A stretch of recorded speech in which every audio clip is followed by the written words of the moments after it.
Orang sudah kedinginan, jangan celup lagi dia di dalam kolam. Saudara suka kasih sedih-sedih orang ini. Jadi menyembah Tuhan dalam roh dan kebenaran itu sikap iman, bukan reaksi emosional. Kalau saudara hanya ingin menangis, nonton film Korea. Sudah bisa untuk menangis itu.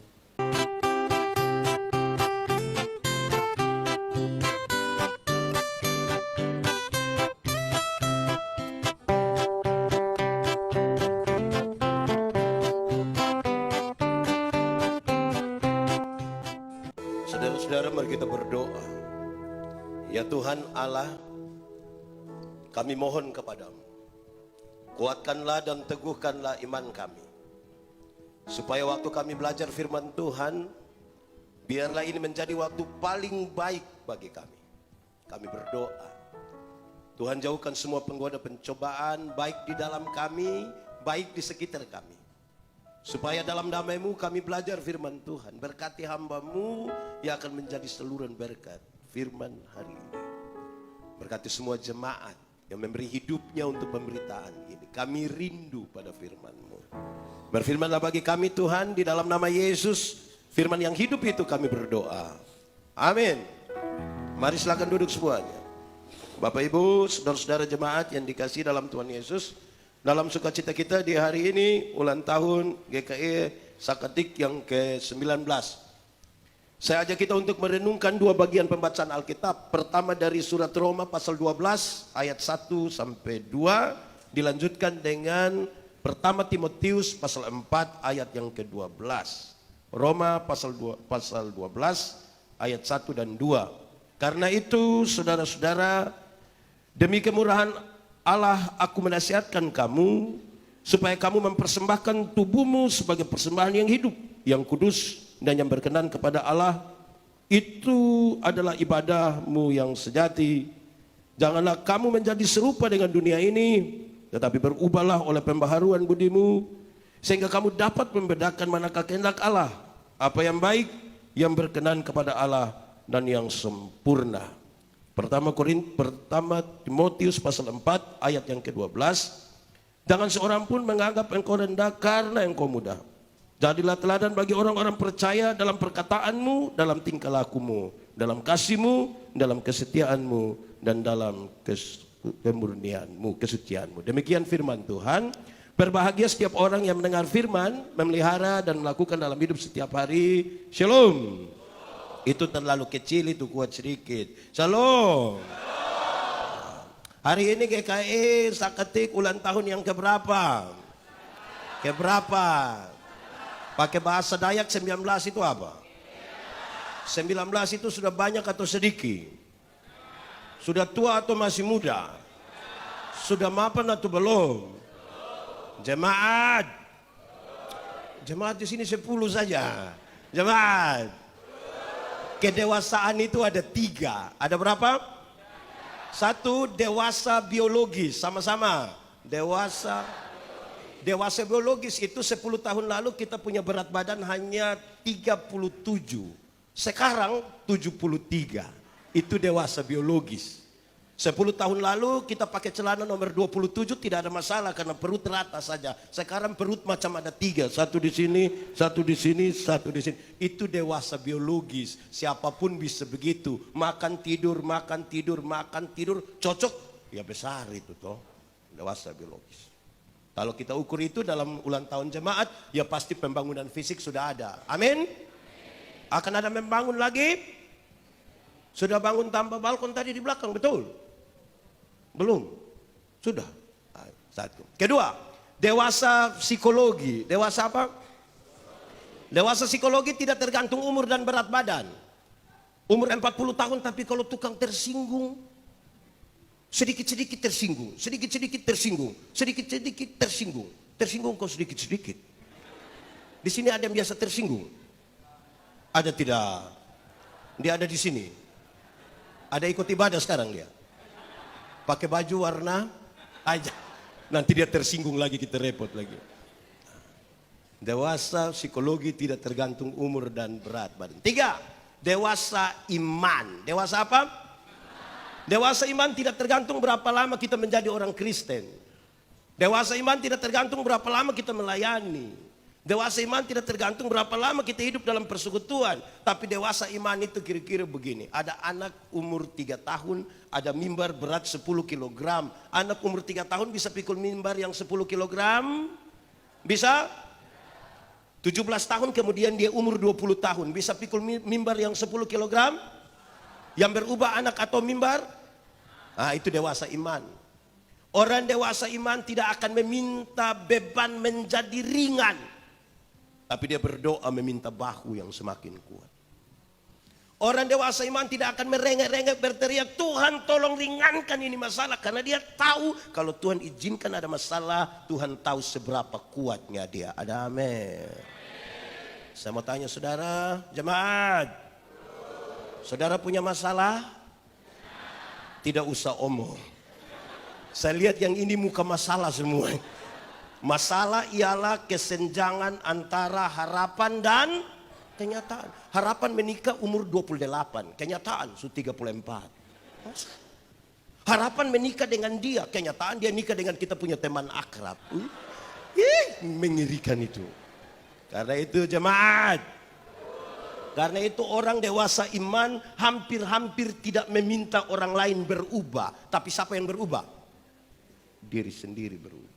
Kadang-kadang kita sibuk suruh orang lain berubah, lupa ubah diri sendiri. Ada amin. Di Palangkaraya ada yang begitu. Sibuk dengan orang lain saja. Ada? Ada ikut ibadah sekarang? Laki-laki atau perempuan? Mulai baku tuduh sudah. Oke, lanjut jemaat. Kekristenan itu bertingkat-tingkat. Ada 3 tingkat dalam kekristenan. Berapa tingkat? Kan kita mau bergerak ke level berikut lagi, ke tahap berikut lagi kan. Ada berapa tingkat? 3 kalau pakai bahasa Indonesia bilang. 3. Pakai bahasa Dayak baru? Begitu. Tingkat pertama, kekristenan tingkat pertama itu adalah beragama tapi tidak beriman. Sama-sama 1, 2, 3. Beragama tapi tidak. Untuk baptis dia subaptis, ulang-ulang lagi malah. Untuk CD sudah, untuk semua sudah, tapi beriman belum tentu. Di Indonesia, agama masuk dalam struktur berbangsa bernegara. Di KTP kan harus tulis agama. Akhirnya semua orang menjadi beragama. Mau jadi ASN harus beragama, mau jadi polisi harus beragama, mau jadi pendeta harus beragama. Semua orang menjadi beragama, tapi beriman belum tentu. Jemaat, kalau tangan kanan gatal artinya? Tangan kanan gatal artinya? Yakin dan tidak pedoi? Itu di mana yang ajar itu? Kalau tangan kanan gatal artinya dapat uang, orang koreng itu pasti kaya raya. Karena itu bukan tangan kanan saja yang gatal, semua gatal habis itu. Jemaat, Alkitab kasih tahu satu-satunya cara untuk dapat berkat adalah kerja. Apa? Kerja, bukan gatal, kerja. Nanti dapat berkat. Ya. Jemaat, saya tidak tahu di Palangkaraya kan, saya baru pertama kali datang ke sini. Tapi saya tanya saudara, ada semacam keyakinan tertentu. Kalau keluar dari rumah jalan agak jauh, kiri kanan sudah tidak ada rumah-rumah lagi, tidak ada toilet lagi, tiba-tiba rasa BAB. Buat apa? Ambil apa? Ambil batu berapa? Ambil batu berapa? Saudara yakin kalau pakai batu itu persoalan BAB selesai? Bayangkan ini Kristen semua ini. Beragama tapi belum tentu itu dia persoalan di situ. Tingkatan kedua, kita bisa ukur. Tingkatan kedua, bertobat tapi tidak berbuah. Sama-sama 1, 2, 3. Untuk bertobat dia sudah bertobat. Untuk mabuk tidak mabuk lagi, tidak judi lagi, semua tidak lagi. Tapi tidak berbuah. Karena tidak berbuah maka dia selalu bicara tentang masa lalu. Kita kasih kesempatan bicara sedikit, kasih kesekian, dia datang waktu tahun 1970. Dia pindah di ibadah berikut, ulang lagi. Waktu tahun 1970, pindah berikut lagi, ulang lagi. Waktu tahun 19. Satu saat dia berdiri di depan, orang-orang baku korek bilang 1970. Di Palangkaraya ada. Ini orang tua don taku omong semua. Oke. Ketiga, ini yang paling tinggi. Tahap yang paling tinggi itu adalah berbuah sama-sama. Dalam hal inilah Bapakku dipermuliakan, yaitu jika kamu berbuah banyak dan buahmu itu tetap, supaya apa yang kamu minta kepada Bapa dalam namaku diberikannya kepadamu. Jemaat, berbuah bagi Tuhan gampang atau susah? Susah atau gampang? Gampang atau susah? Kalau ada yang bilang susah-susah gampang, itu tidak ada jawaban. Berbuah bagi Tuhan gampang atau susah? Gampang. Teorinya ringan. Ranting yang melekat pada pohonnya, buah keluar dengan sendirinya tanpa disuruh. Jemaat, tahu pohon mangga? Pernah lihat pohon mangga berbuah? Pernah lihat orang Dayak ancam pohon mangga supaya berbuah? Ranting yang melekat pada pohonnya, buah keluar dengan sendirinya tanpa disuruh. Ada amin. Jemaat, banyak orang rindu berbuah tapi tidak mau melekat pada pohonnya. Akhirnya buahnya ada tapi buah plastik. Jemaat, tahu jeruk plastik? Pisang plastik? Advokat plastik? Enak? Pernah rasa? Jemaat, anak kelas 4 SD tahu di satu pohon, ya bagian pohon yang mencari makanan namanya akar. Dari akar dia kirim ke mana? Daun. Melalui apa? Batang. Sampai di daun ada proses apa? Terus setelah jadi sari-sari makanan, dia kirim ke ranting-ranting, buah keluar tuh. Amin. Anak sekolah minggu saja tahu. Ranting melekat pada pohonnya, buah keluar dengan sendirinya tanpa disuruh. Sudah berbuah? Kenapa suara hilang? Ada sakit. Nah itu di bagian awal saya perlu sampaikan, kan kita mau bergerak ke tahap berikutnya, tapi definisikan kita ada di tahap apa, jemaat. Lalu kita baca teks yang pertama itu Roma pasal berapa? Pasal berapa? Ayat berapa? Sampai berapa? Oke. Dia kasih tahu persembahan sama-sama. Persembahan itu kata dasarnya sembah. Apa? Bukan sumbang.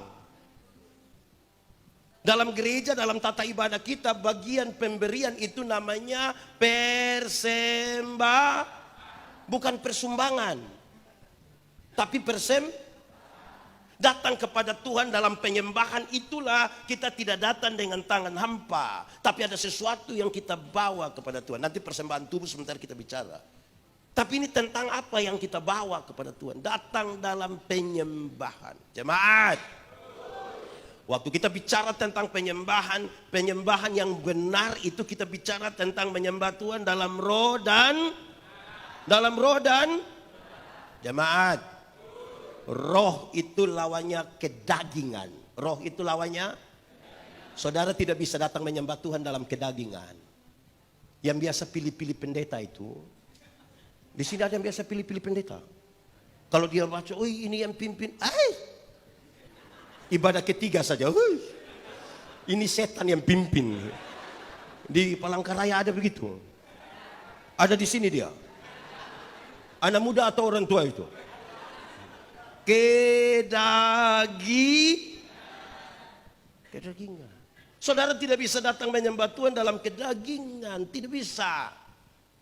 Roh. Yang kedua, kebenaran itu lawannya adalah Jemaat, tahu munafik? Coba angkat tangan yang munafik. Tidak ada. Orang di sini jujur-jujur semua. Tepuk tangan dulu, ini orang jujur semua. Itu sudah naik level itu kalau jujur-jujur semua. Jemaat. Banyak orang kira dia hidup dalam kebenaran, padahal belum tentu. Kebenaran dalam Alkitab itu punya 3 dimensi. Berapa dimensi? 1, kebenaran dalam Alkitab itu berdimensi legal. Berdimensi apa? Legalitas, ikut aturan. Semua bentuk pelanggaran terhadap aturan Tuhan tidak setuju. Tuhan tidak mau orang hidup benar itu ikut aturan. Amin. Ini persis seperti kalau kita naik motor. Tahu motor? Pernah naik motor? Siapa punya motor? Sendiri punya? Sudah lunas? Ya memang perlu kasih lunas, kasihan itu yang jual itu. Kalau naik motor, SIM ada, STNK ada, lampu-lampu ada, kaca spion ada operasi lalu lintas di jalan situ. Berani masuk? Berani, kan kita ikut aturan. Tapi coba kalau SIM tidak ada, tidak pakai helm, STNK tidak ada, lampu-lampu tidak ada, kaca spion tidak ada, operasi lalu lintas di situ, berani pergi? Kenapa tidak berani? Tapi kan saudara punya om polisi kan? Kalau ada SIM, STNK ada, lampu-lampu ada, kaca spion ada, lengkap-lengkap, operasi di situ kita pergi. Sampai di situ polisi tidak tahan, kita putar kembali. Polisi bilang, kenapa kau putar? Pak, tolong tilang saya. Karena ikut aturan. Yang suka langgar aturan itu yang dia jalan. Orang kalau datang kantor, di sini ada yang sudah kerja kantor. Kerja di kantor, bukan kerja kantor. Sudah ada yang kerja di kantor. Rata-rata masuk kantor jam berapa? 4:30. Masuk kantor jam berapa? Jam berapa? Jam 8 lah. Kalau jam 8 masuk kantor, dia pergi 7:30, kan cara jalannya gampang saja. Selamat pagi semua, apa kabar? Itu kalau datang tepat waktu. Bayangkan kalau masuk kantor jam 8 baru dia pergi 11:30. Saudara bisa bayangkan dia punya cara jalan. Kan dia ikut aturan. Kebenaran itu legal, ikut aturan. Kedua, kebenaran dalam Alkitab itu punya dimensi moral. Punya dimensi apa? Moralitas. Moralitas itu kesatuan antara pikiran, perkataan, dan perbuatan. Kesatuan antara apa? Pikiran, perkataan. Orang tanya saya, pendeta, khotbah yang baik itu yang bagaimana? Saya bilang, engkau punya maksud? Khotbah yang baik itu tulis atau tidak tulis? Berapi-api atau berair-air? Saya bilang, khotbah yang baik bukan soal tulis atau tidak tulis. Bukan soal berapi-api atau berair-air. Khotbah yang baik ialah bicara apa ya buat itu sudah. Jangan omong lain, buat. Ada yang lebih parah lagi, pikir lain, omong lain, buat lain. Hasilnya kelainan. Jadi kalau saudara ketemu orang kelainan itu kan tidak sinkron semua. Di Palangkaraya ada kelainan dia. Ketiga, kebenaran dalam Alkitab itu punya dimensi sosial. Punya dimensi apa? Sosialitas. Sosialitas itu artinya kepekaan untuk turut mengambil bagian dalam penderitaan orang lain. Solidari. Kenapa saya harus solidar dengan seseorang? Karena Tuhan Allah lebih duluan solidar dengan saya. Hendaklah kamu saling mengasihi karena Tuhan lebih dahulu mengasihi kamu. Amin. Jemaat, pernah belanja di swalayan? Pernah tawar di swalayan? Kenapa tidak berani tawar di swalayan? Di situ tertulis 99.900, ambil 100.000 dia kasih. Orang kasih kembali permen 1 yang kau dapat saja, jangan ukur saya. Pemilik swalayan orang kaya atau orang miskin? Saudara lihat, beli di orang kaya tidak tawar. Tapi kalau pagi-pagi ada oma-oma jual sayur, itu oma susah sekali, mungkin pulang jual sayur dia sudah mati. Itu tawar atau tidak? Oh tahu juga. Itu tawar, itu mengerikan. Dia tanya oma, sayur berapa? Oma senang ini, 3.000. Dia sengaja kaget, 3.000. Boleh 9.000. Kadang-kadang tambah satu kalimat di belakang, boleh 9.000, oma tanam sendiri juga. Itu kalau saya jual saya bilang bawa gratis saja, kau bawa gratis, saya terus tawar-tawar begitu. Jemaat, mulai besok tawar sayur itu kebalik dari itu. Tanya dia, oma sayur berapa? 3.000. Maaf, boleh 1 3.000? Kalau besok sampai ada sayur, ada orang tawar sayur begitu, 3.000 jadi 3.000, hanya 3 kemungkinan. Kemungkinan pertama itu orang punya solidaritas sosial yang sangat kuat, sangat hebat, pantas ditiru, pantas dipuji. Tapi yang kedua mungkin makam puji itu. Atau mungkin yang ketiga gila dia itu. Kita tentukan saja kita di mana. Itu kebenaran begitu. Baik, jemaat. Menyembah Tuhan dalam roh dan kebenaran itu dalam gereja, kalau kita mau naik sedikit di level itu diskusi yang sangat kuat antara Tuhan Yesus dengan perempuan di sumur Yakub dalam Yohanes 4. Nenek moyang kami menyembah Tuhan di Gunung Gerisim, tapi kamu menyembah Tuhan di Bait Allah di Yerusalem. Tuhan Yesus bilang, Allah itu roh, akan tiba waktunya dan sudah tiba waktunya kamu akan menyembahnya dalam roh dan kebenaran. Bukan lagi di Gerisim atau bukan lagi di Bait Allah di Yerusalem. Tidak bisa ada lagi tembok-tembok gereja yang membatasi Tuhan ada di sini sehingga siapa butuh Tuhan datang ke sini. Tidak. Allah itu roh, kamu akan menyembahnya dalam roh dan kebenaran. Bagaimana menjelaskannya? Ada 3 hal. 1, menyembah Tuhan dalam roh dan kebenaran itu sebuah sikap iman, bukan reaksi emosional. Sikap, bukan reaksi emosional. Sikap iman itu kira-kira begini. Ada orang punya suami meninggal. Ibu-ibu, di sini tidak ada ibu-ibu. Ini SMP semua ini. Ibu-ibu, kalau suami meninggal sedih atau tidak? Saya rasa ibu-ibu kurang sedih ini. Ada sedih, orang punya istri sedih kan suami meninggal. Terus dia bertanya, apa yang saya imani tentang kematian?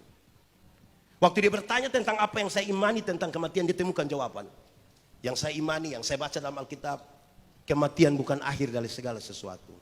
Kematian adalah tempat di mana kita diubah dari tubuh yang dapat binasa kepada tubuh yang tidak dapat binasa, supaya kita dapat bersama-sama dengan Kristus dalam kekekalan di surga. Berdasarkan keyakinan iman itu dia menyanyi, sabar dalam susah sukarmu, sabar Tuhan ada sertamu, sabar, sabar. Apa? Beri kuat.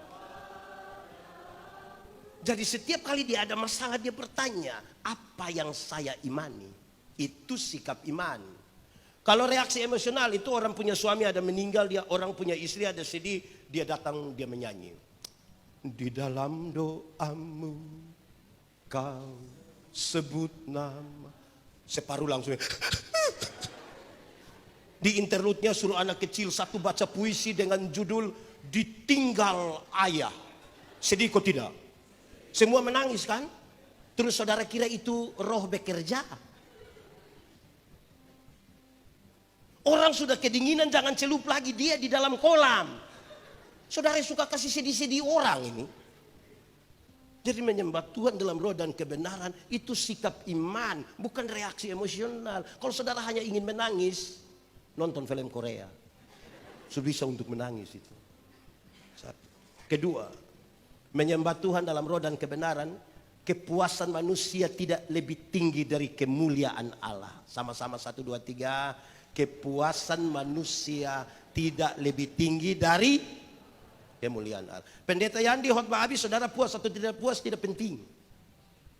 Tahun depan saudara tidak mau undang lagi saya, tidak penting. Yang lebih penting adalah kemuliaan Allah dinyatakan.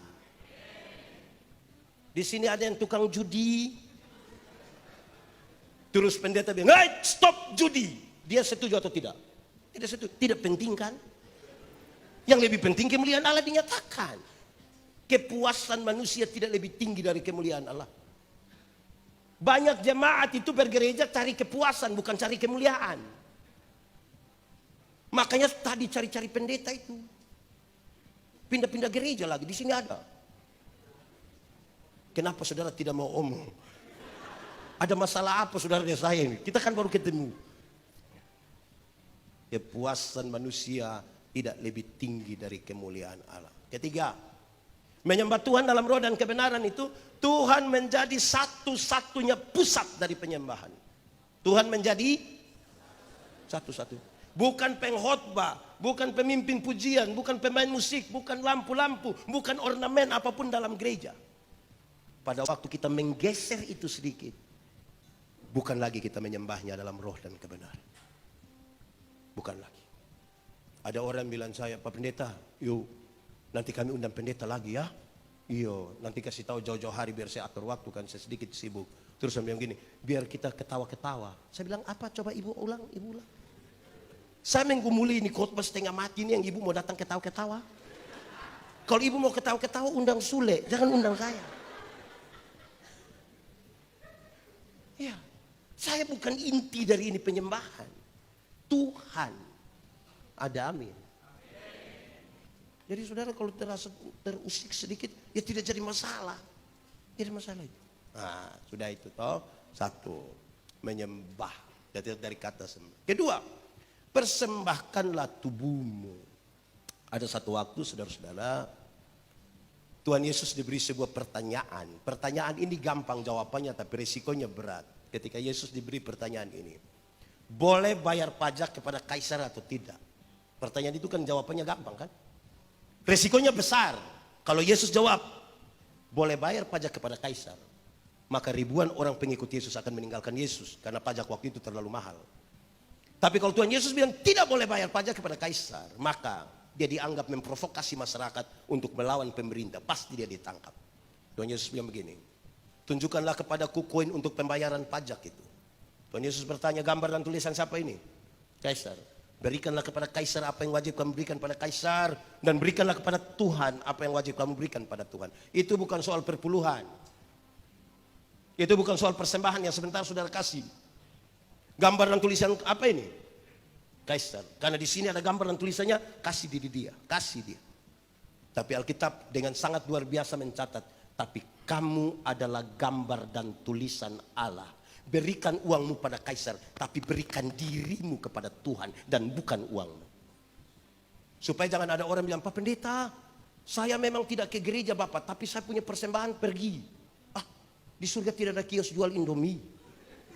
Kita tidak sementara kumpul uang buat kios di surga. Tubuh ini yang dipersembahkan kepada Tuhan. Ada amin. Nanti sebentar kita bicara bagaimana tubuh yang dipersembahkan kepada Tuhan. Supaya kita tahu bahwa jangan sampai kita sibuk melayani tapi kita tidak memberi persembahan diri pada Tuhan. Gitu kira-kira. Kan kita mau naik level sedikit. Itu soal persembahan. Tubuh, bukan uang. Kalau tubuh saja kita sudah berikan, apalagi uang. Saudara tidak usah takut dengan pemberian Tuhan, tidak usah takut. Belum ada orang miskin melarat hanya karena memberi kepada Tuhan. Belum ada. Saya bicara tentang persembahan. Saudara-saudara, kami pendeta-pendeta, saya bicara di beberapa tempat di mana, di Kota Mubagu, di Perigi Motong. Saya bilang begini, kami pendeta-pendeta ini hidup oleh Tuhan dari persembahan jemaat. Tapi kami terpelihara hingga hari ini. Kalau persembahan itu dalam rupa uang, yang paling banyak masuk ini bukan uang merah, yang gambar proklamator itu. Yang paling banyak masuk itu yang gambar Patimura, pejuang.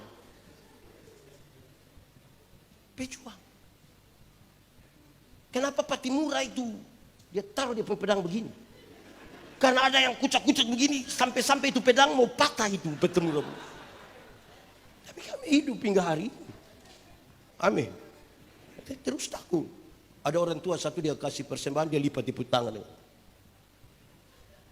Saya bilang, Bapak, kenapa sampai itu tangan macam begitu? Dia bilang, pendeta, kalau tangan kanan memberi, tangan kiri tidak boleh tahu.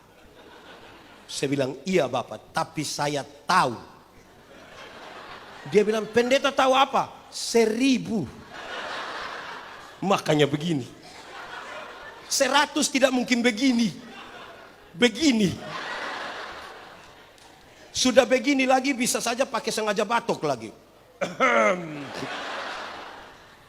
Jadi duluan persembahan tubuh ini itu, persembahan diri ini itu kepada Tuhan tuh. Amin. Jemaat. Saya melayani di pedalaman NTT di Pulau Selatan dulu kira-kira 5 tahun.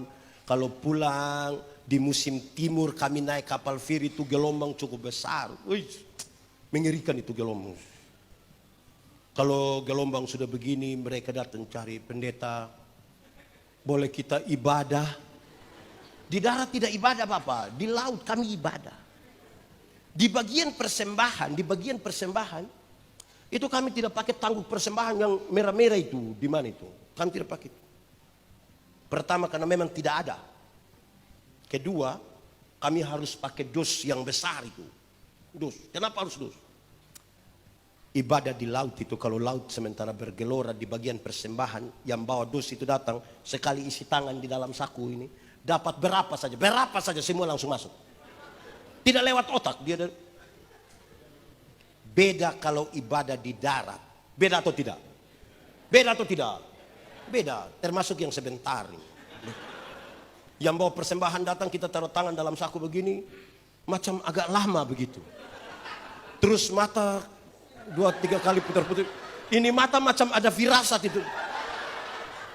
Terus diambil persembahan, dia taruh begini. Yang bawa persembahan sudah lewat, baru dia kaget. Kenapa? Saya isi yang merah tadi. Menyesal. Jemaat, pernah salah isi? Pernah salah isi? Wih, itu macam bagaimana kalau kita salah isi? Pendeta Yandi pernah mengalami 2 kesalahan isi. Rencana isi 10.000, ternyata yang terisi 100. Wih, macam menyesal saya tuh. Saya kira menyesal sekali. Jemaat, pernah ada yang datang di gereja singgah di kios? Pernah atau tidak? Pernah? Itu singgah di kios untuk apa? Tukar kasih besar? Ada harus begini. Kedua, saya punya masalah kedua. Pernah alami ini, mengerikan saya alami ini. Kedua, satu saat seperti tadi begitu, saya turun pesawat, harus langsung pimpin ibadah. Mereka bilang Pak Pendeta yang tidak bisa lambat, harus langsung pimpinkan, jemaat sudah menunggu. Saya ambil toga, saya langsung pakai, bagian persembahan saya ambil, langsung isi, santai-santai, selesai. Selesai ibadah kami duduk-duduk minum kopi begini, saya coba taruh tangan dalam saku. Kok ada kertas, macam uang. Saya coba kasih keluar. Ini persembahan yang saya mau kasih tadi. Lalu tadi yang saya isi apa? Yang tadi sempat masuk itu apa? Baru saya ingat, yang masuk itu boarding pass. Ada saya pun nama lengkap lagi di sini. Nama jelas dengan gelar. Makanya persembahan itu tolong dipersiapkan. Amin kok.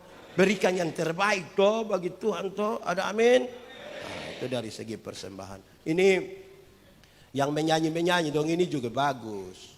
Baik kalau menyanyi toh. Ada orang tahu menyanyi tapi tidak mau menyanyi di gereja. Nanti pendeta tanya dari mimbar, ada paduan suara vokal grup? No. Tapi kalau ada informasi bahwa Ketua Majelis Sinode GKE dan Gubernur Kalimantan Tengah akan beribadah bersama-sama di GKE Sakatip. Solo dia, duet dia, paduan suara dia, tari-tarian. Di sini ada begitu. Ini tepuk tangan apa? Jadi beri persembahan yang terbaik lah tuh bagi Tuhan tuh. Ya kita mau naik level sedikit nih. Di sini ada. Jangan tunjuk. Oke, baik. Jemaat. Kamu berubahlah oleh pembaharuan budimu. Nanti kita bicara dia secara teknisnya nanti di pembacaan yang kedua. Tapi saya ingin bilang, Tuhan memanggil kita itu untuk menjadi berkat. Kadang-kadang gereja terlalu berpusat pada dirinya sendiri dan bukan pada Tuhan. Jemaat, ada satu waktu 2 orang menghadap Tuhan minta karunia. Ternyata di Tuhan tinggal 2 karunia. Satu karunia memberi, satu karunia menerima. Orang pertama dia cepat-cepat ambil karunia menerima. Tinggal karunia. Orang kedua garu-garu kepala dia ambil karunia memberi. Lewat 20 tahun kemudian mereka ketemu di satu perapatan jalan. Di lampu merah itu. Yang punya karunia memberi. Itu dia ada duduk di atas mobil mewah. Satu tanda sukses. Saya tidak khotbah teologi sukses. Saya ada poin yang semua sampaikan. Kok ini orang sukses sekali. Yang punya karunia menerima itu lagi duduk minta-minta di pinggir jalan. Jadi waktu dorang dua baku lihat begini. Itu satu bilang begini. Pak, perasaan itu hari Pak dapat karunia memberi. Kenapa sekarang lebih hebat dari saya? Terus dia bilang begini. Kawan, karena Tuhan Allah tahu saya selalu harus memberi. Maka kepada saya Tuhan berikan lebih. Karena engkau mau kasih orang ini lebih, ini lebih, ini lebih. Tapi kawan ini kan karunia menerima. Jadi mana-mana hanya bilang, saya tidak tahu kita di sini lebih banyak karunia apa. Tidak usah omong, renungkan saja. Memberi, Tuhan pakai kita. Kita menyanyi, oh Tuhan, pakailah selagi apa? Bila apa?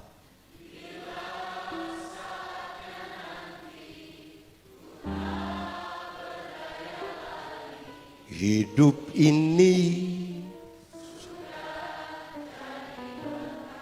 jemaat, akan ada satu waktu saudara tidak berdaya lagi.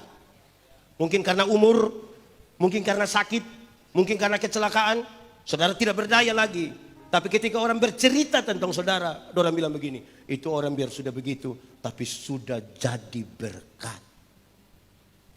Jangan dari berdaya sampai tidak berdaya, tidak pernah jadi apa-apa. Hanya jadi beban saja.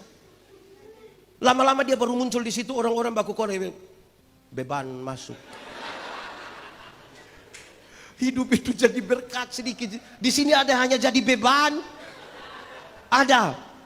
Boleh tunjuk. Hidup itu jadi berkat sedikit. Jangan kita, tiap-tiap orang itu punya berkat sendiri-sendiri. Amin.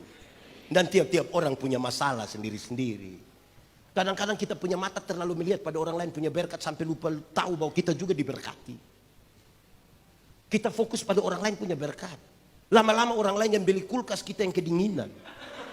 Barangkali kita akan beku.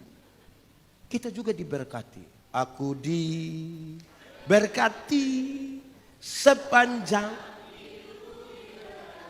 Dari mana? Bila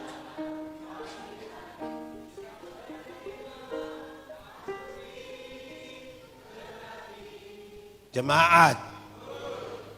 Kadang-kadang ini jemaat orang tidak tahu lagu. Kita menyanyi makin dekat Tuhan. Separuh tidak menyanyi, dong begini.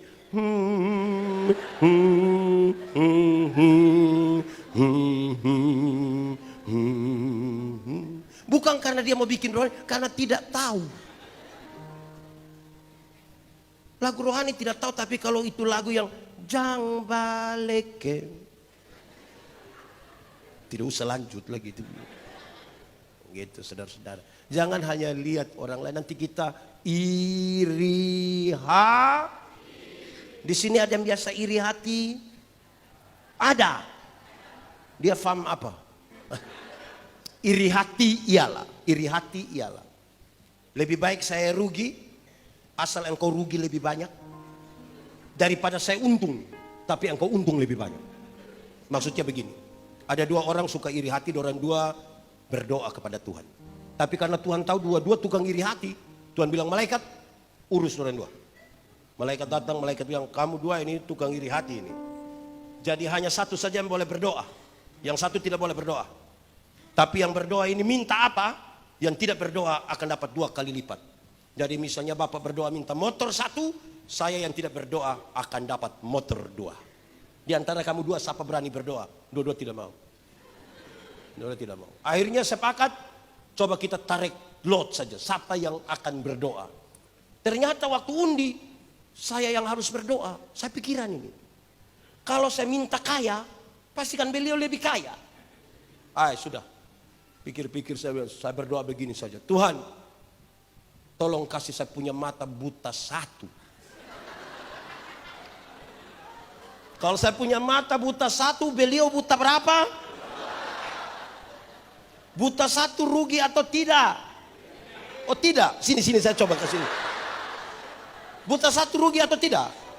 Tapi lebih senang lihat orang buta. Sebentar pulang dari sini ada orang bawa motor hampir tabrak, dia silih sedikit lewat 20 meter itu orang jatuh. Bruk, kita bilang apa? Mampu. Cek begini dia punya papa yang jatuh. Senang sekali lihat orang susah dan susah sekali lihat orang di Palangkaraya ada, di GKI ada, Jemaat Sakatik ada, dia duduk di muka, di tengah atau di belakang atau di ya.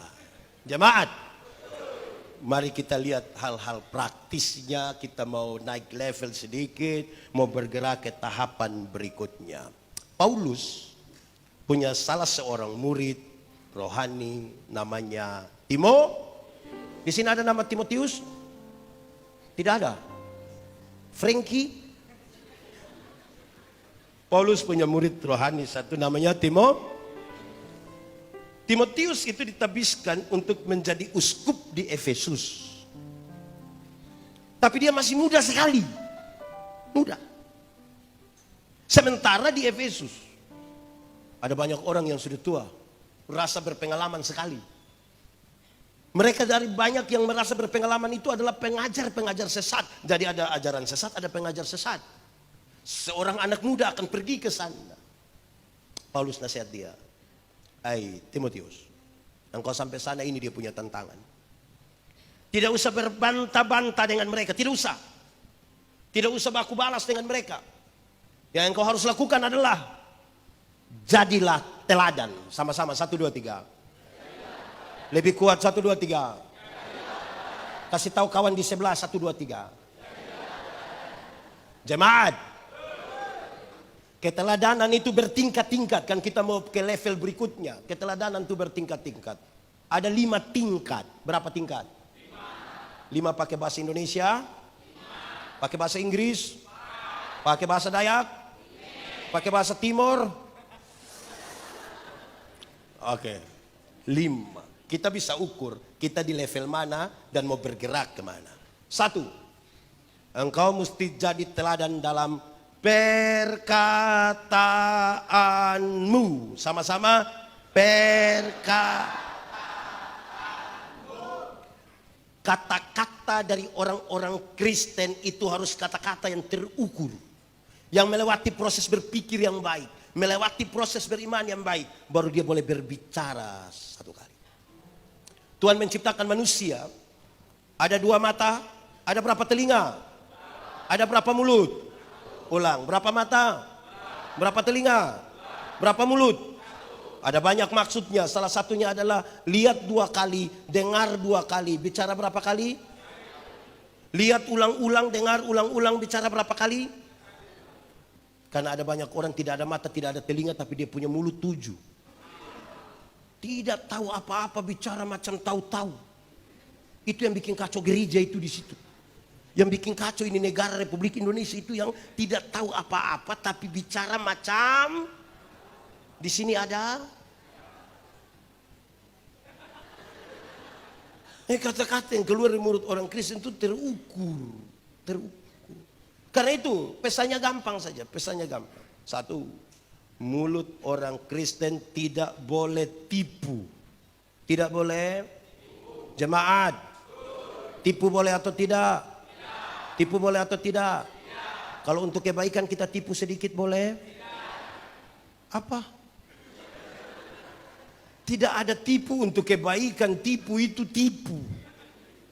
Satu tipu itu bisa melahirkan tipu baru. Bapak, kenapa tidak ke gereja? Perasaan dengan pendeta tanya, dia bilang, saya sakit pendeta. Ini tipu ini. Ketemu istrinya, kita bilang, ibu, bilang bapak ada sakit. Karena ibu tidak tahu, ibu bilang, tidak, ada baik-baik itu.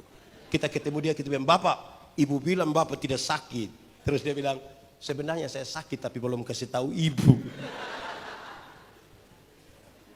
Satu tipu melahirkan tipu baru.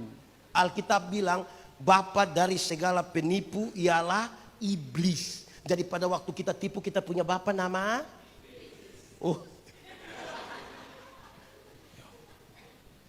mulut orang Kristen itu tidak boleh maki.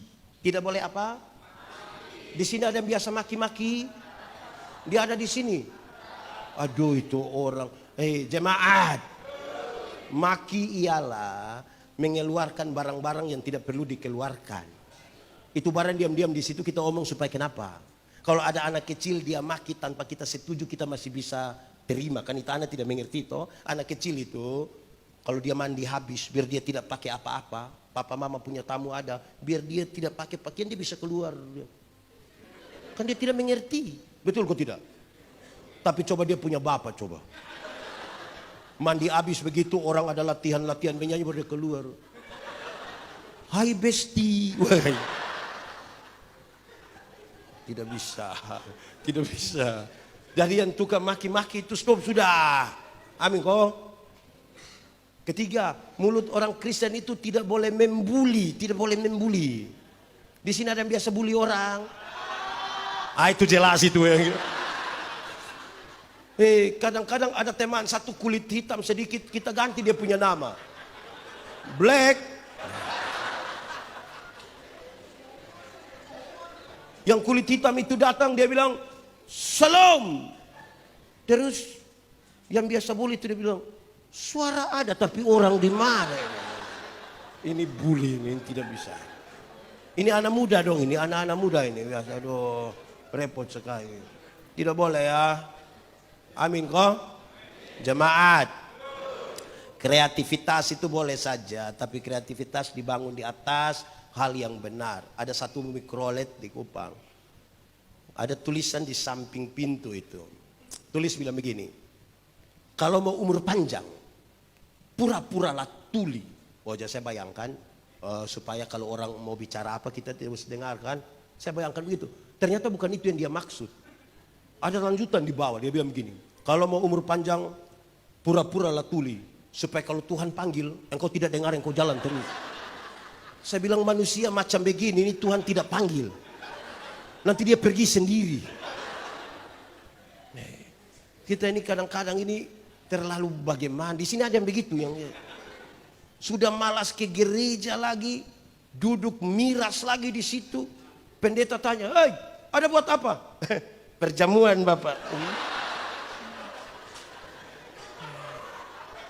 Di sini ada yang biasa omong-omong begitu, ada.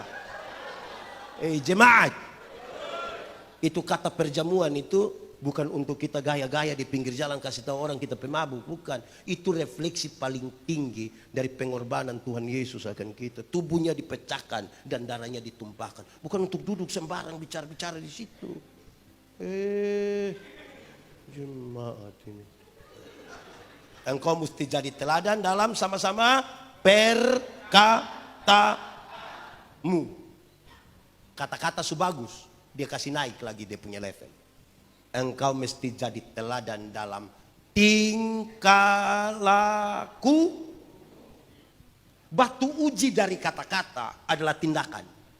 100 orang bisa berkata-kata yang bagus. Coba uji dan tindakan. Tetap atau turun? Turun. Karena banyak orang bisa bicara bagus, bertindak tidak sebagus kata-kata. Amin. Gemit gereja tempat saya melayani. Kami punya tata ibadah kurang lebih sama dengan GKI. Pertolongan kita ialah di dalam nama Tuhan yang menjadikan langit dan bumi. Saya melayani di satu tempat, ada burung beo. Tahu burung beo? Pernah lihat burung beo? Ini burung beo ini terlalu jinak. Bahkan kami tidak usah taruh dia di sangkar. Dia jalan-jalan sebegini. Karena itu di pastori dekat gereja. Setiap kali bunyi lonceng gereja, teng, teng, teng, kan pendeta yang pimpin akan bilang pertolongan kita ialah di dalam. Rupa-rupanya ini burung beo ini hafal. Jadi kalau pendeta lambat omong, lonceng gereja bunyi teng, teng, teng, itu burung beo yang pertolongan kita ialah di dalam. Karena itu berulang beberapa kali maka saya ambil kesimpulan. Saya mengambil kesimpulan. Kalau hanya omong, burung beo juga bisa. Sama-sama 1, 2, 3. Kalau hanya omong, burung beo juga.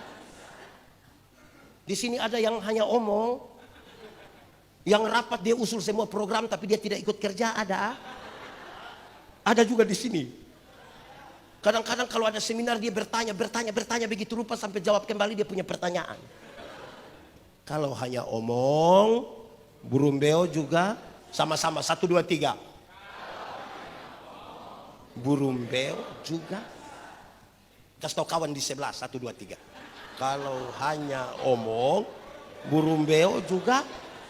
Oke, bikin status. Kalau hanya omong, burung beo juga. Jadi batu uji dari kata-kata itu tindakan. Lihat kita pun tindakan. Sekarang tindakan sudah baik. Dia kasih naik level lagi. Tadi teladan dalam apa? Perkata.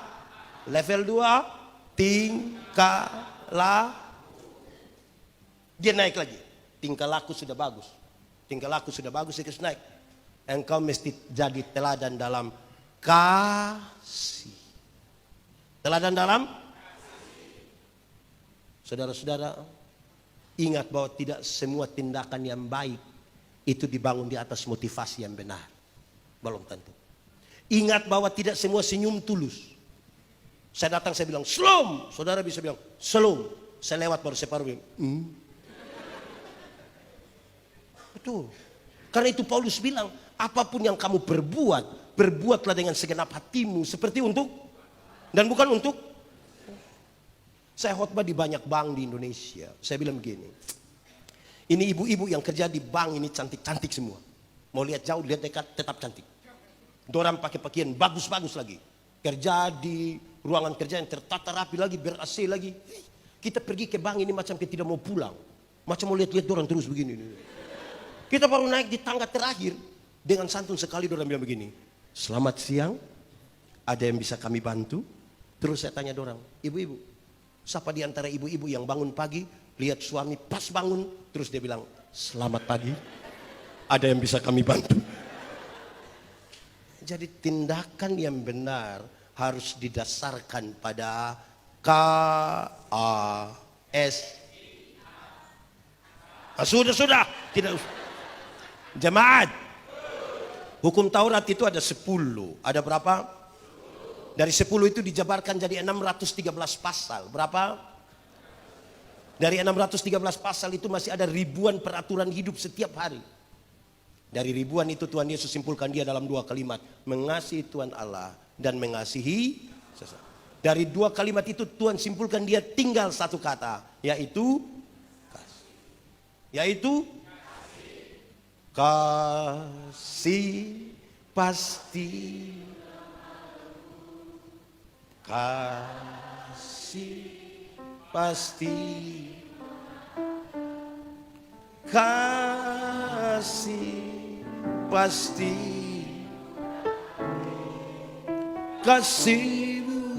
Kasihmu Tuhan. Sama-sama. Ajarilah kami ini saling. Ajarilah kami ini saling. Ajarilah kami ini kasihmu kudus tiada. Itu level keberapa? Kasih. Keempat, kasih sudah bagus ini. Tadi pertama teladan dalam perkataanmu. Kedua teladan dalam dia naik. Terjadi teladan dalam kasih sudah bagus, dia kasih naik lagi. Engkau mesti jadi teladan dalam kesetiaanmu. Jadi teladan dalam batu uji dari kasih itu adalah setia. Kita setia atau tidak? Setialah. Seperti siapa? seperti Tuhan. Setia sampai kapan?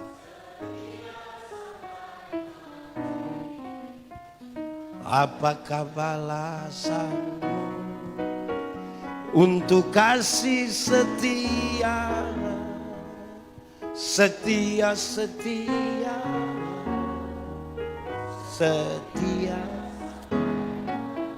Jemaat, yang ini setia semua. Saya lihat agak menurun. Pemuda setia, kaum bapak setia, ibu-ibu setia. Ya, dunia kiamat sudah. Jadi setia. Setia itu komitmen satu hari demi satu hari demi satu hari demi satu hari. Setia itu komitmen pribadi melibatkan orang lain dan melibatkan Tuhan. Setia itu berlaku terus menerus. Jemaat, ada satu istri bilang pada suaminya, "Papa, saya lihat papa ini sudah tidak setia. Papa ini sudah tidak seperti yang dulu lagi. Papa sudah berubah." Suaminya bilang, "Berubah bagaimana mama? Papa sudah berubah." Coba mama bilang, "Papa ini dulu sedikit-sedikit sudah ajak mama makan. Dulu sedikit-sedikit papa sudah ajak mama beli pakaian. Dulu papa kalau datang tuh langsung bilang, 'Tutup mata sayang, tutup mata, tutup mata.' Sekarang papa sudah tidak begitu lagi, papa sudah berubah." Terus suaminya bilang begini, "Mama, coba mama pikir baik-baik. Coba mama pikir. Nelayan mana? Nelayan mana yang kalau sudah dapat ikan dia masih buang umpan?" Dia punya istri bilang, "Jadi selama ini papa hanya umpan-umpan mama?" Oh, baik. Malam mau tidur, istri masuk kamar, kunci pintu, kasih mati lampu. Suami datang mau buka pintu, tidak bisa. "Mama, iya, buka pintu." "Tidak." "Mama, yuk buka pintu." "Kau tidur di luar."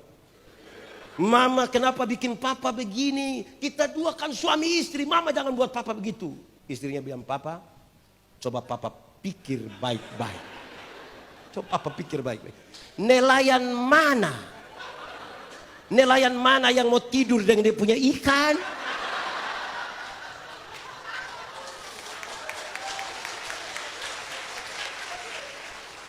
Khotbah belum habis, masih ada tambahan sedikit lagi. Mau pulang cepat-cepat bikin apa? Lebih baik 1 hari di rumah daripada setia sudah bagus ini. Setia sudah bagus ini. Dia naik level lagi.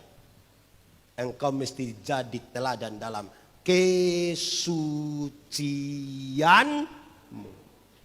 Batu uji dari setia adalah kesucian. Ada orang setia tapi tidak menjaga kesucian. Jemaat, di sini ada yang dia punya HP Polaroid. Ada yang mesti pakai sidik jari lah, pakai kontak mata lah, ada. Rahasia negara apa yang dia ada taruh di situ? Hei, repot lah.